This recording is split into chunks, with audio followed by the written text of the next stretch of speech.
Hello बच्चा party. सो आज का हमारा टॉपिक है conservation of momentum. So basically in the last video we will discussing about the momentum, simply the product of mass and velocity. Have a look on the statement. When a moving body A collide with another body B, loses some of its momentum which the other gains. The gain is equal to the loss, so the total momentum remains unchanged. This principle is known as the law of conservation of momentum.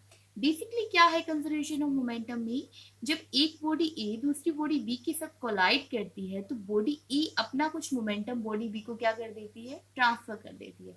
ये basically ये कह सकते हैं कि body ए अपना कुछ momentum loss कर देती है और वो जो लॉस ऑफ मोमेंटम है वो बॉडी बी क्या कर लेती है, गेन कर लेती है। लेकिन at the all total momentum क्या रहता है, रिमेन्स अनचेंज्ड। इसी प्रिंसिपल को हम बोलते हैं law of conservation of momentum. Let's see it's proof. Here we are considering two bodies A and B having mass m1 and m2 having initial velocity u1 and u2।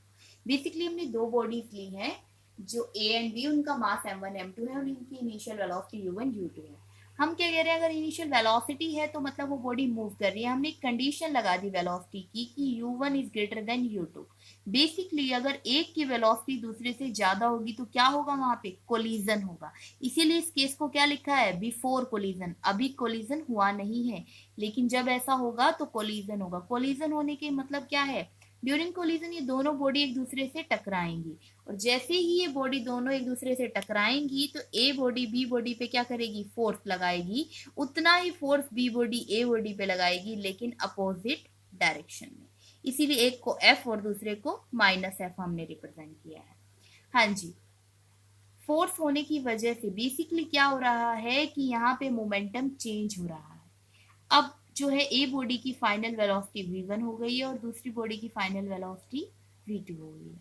हमें ये देखना है कि यहाँ पे इस केस में during before collision, during collision, after collision, जो दो बेसिक सिचुएशन है बिफोर एंड आफ्टर की, क्या इसमें कंजर्वेशन ऑफ मोमेंटम वैलिड है, पॉसिबल हो पा रहा है। Let's see. As we all know, the what is momentum? Momentum is a product of mass into velocity. If we talking about the initial momentum of body A, body A के इनिशियल मतलब पहले के momentum के बारे में बात करते हैं जब कोलिजन नहीं हुआ है, तो क्या होएगा मोमेंटम का फॉर्मूला, मास इनटू वेलोसिटी। तो इस बॉडी का मास क्या है, m1, वेलोसिटी u1, तो हमने लिखा m1 u1। Initial momentum body B का क्या हो जाएगा, m2 u2। ऐसे ही फाइनल मोमेंटम बॉडी ए का m1 v1, final momentum body B का m2 v2। तो ये हमने चार टर्म्स यहाँ मेंशन कर ली हैं, initial momentum of body A, initial momentum of body B, final momentum of body A, final momentum of body A, such that we can calculate the change। हाँ जी अच्छा party, देखिए basically now we are dealing with total momentum of the system before collision.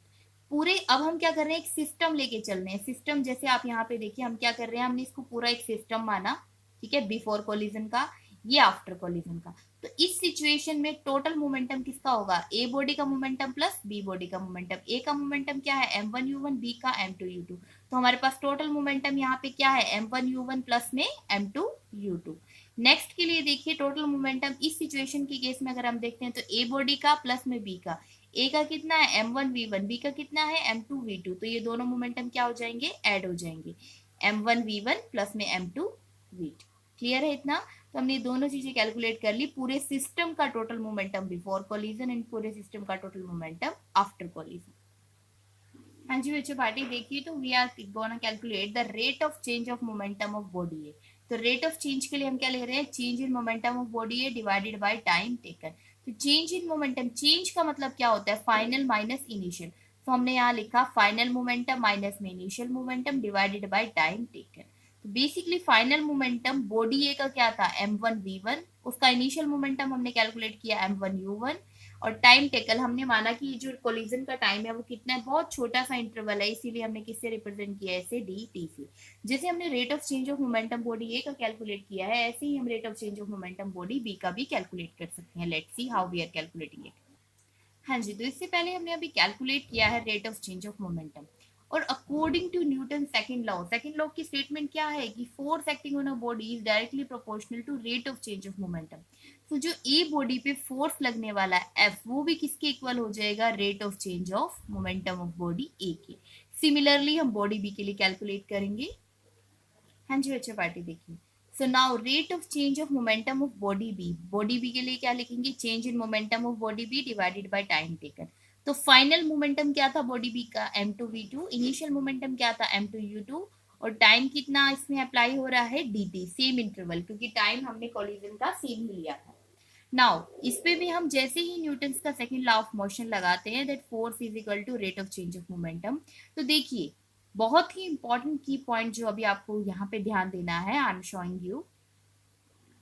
हाँ जी बच्चे party have a look. अगर एक force F था तो दूसरा फोर्स क्या होगा, माइनस F। तो पहले जब हमने बॉडी A के लिए लिया तो उस पे फोर्स क्या लिया था, F। तो अब हम बॉडी B के लिए लेंगे तो फोर्स क्या लेंगे, माइनस F। तो बॉडी B कितना फोर्स लगा रही है इस पे, माइनस F, क्योंकि बॉडी B से लगने वाला फोर्स उससे अपोजिट डायरेक्शन में होगा, A से लगने वाला उससे अपोजिट डायरेक्शन में। तो B जो फोर्स लगा रही है वो कितना है, माइनस F। तो जब हम अब force is directly proportional to rate of change of momentum जहां मेंशन करेंगे, वहां एफ की वैल्यू क्या, फोर्स की जगह हम क्या रिप्लेस करेंगे, minus F C. Let's see. हाँ जी बच्चों पार्टी देखिए, तो here we are putting minus F which is equal to rate of change of momentum of body B, जो हमने अभी ऊपर कैलकुलेट किया है, rate of change of momentum that m2v2 minus में m2u2 divided by dt। So basically देखिए कैसे calculate हो रहा है यहाँ पे। हाँ जी, हाँ जी बच्चा पार्टी देखिए। सो हम यहाँ से क्या कर सकते हैं, माइनस को इस तरफ ले जाएंगे तो ये कुछ क्वांटिटी इस टाइप से बन गई। हाँ जी, अब हम क्या कर रहे हैं, हमारे पास दोनों ही किसकी वैल्यू आ गई है, फोर्स की। एक बॉडी ए के लिए, एक बॉडी बी के लिए। देखिए बॉडी बी के लिए तो ये वैल्यू ये रही, हमने यहाँ पे एग्जैक्टली रख दी। और ये किसकी वैल्यू थी, बॉडी ए की। क्योंकि दोनों ही वैल्यू फोर्स की है तो हम इन वैल्यूज को क्या कर सकते हैं, इक्वेट कर सकते हैं। इक्वेट करने का मतलब आमने सामने रख सकते हैं। तो अब हम इन वैल्यूज को यहाँ से क्या करेंगे, सॉल्व करेंगे। देखिए dt से dt कैंसिल हो जाएगा, ठीक है।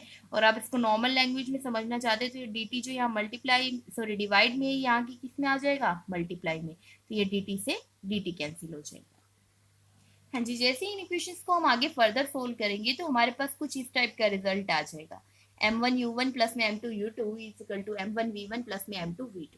Basically total momentum of the system before collision, टकराने से पहले का पूरा मोमेंटम, बॉडी ए का इनिशियल मोमेंटम, बॉडी बी का इनिशियल मोमेंटम, ये किसके इक्वल हो गया, total momentum of system after collision. मतलब कि बॉडी ए का फाइनल मोमेंटम प्लस में बॉडी बी का फाइनल मोमेंटम।